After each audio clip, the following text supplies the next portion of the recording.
श्री राधा रानी, जो कि ब्रज की रानी है, श्री कृष्ण की प्रिय और उनके हृदय में वास करने वाली है।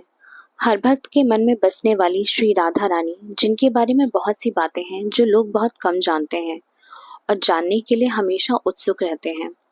ये तो सारा संसार जानता है कि श्री राधा रानी भगवान कृष्ण की आधार शक्ति थी। श्री कृष्ण को अपने जीवन में दो चीजें सबसे ज्यादा प्रिय थी, पहली उनकी बांसुरी और दूसरी श्री राधा रानी।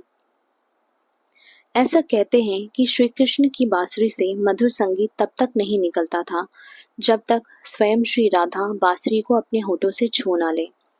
ऐसी मान्यता है कि श्री कृष्ण को उनकी बांसुरी अति प्रिय इसलिए भी थी क्योंकि उसमें स्वयं राधा रानी की श्वास बसती थी।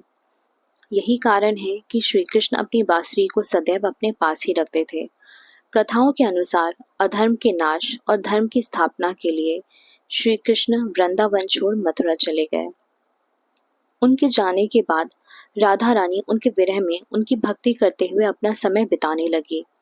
बहुत वर्ष निकल जाने के बाद जब श्री राधा ने अपने सभी कर्तव्यों को पूरा कर लिया और श्री कृष्ण भी धर्म की ध्वज फहरा चुके थे, तब श्री राधा कृष्ण जी से मिलने द्वारिका गई। वहां उन्होंने कृष्ण जी के साथ ही उनके पूरे परिवार से भेंट की। उसके बाद श्री राधा कुछ समय के लिए द्वारिका में ही रुकी थी।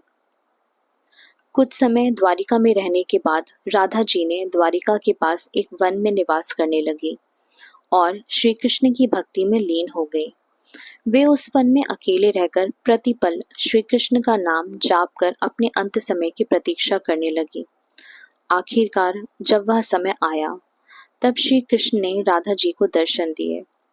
श्री कृष्ण ने जब राधा जी को देखा तो उनकी पीड़ा उनकी आंखों से झलक रही थी। श्री कृष्ण के दर्शन की प्रसन्नता राधा जी के चेहरे पर साफ दिखाई दे रही थी। उन्होंने राधा जी से वर मांगने को कहा।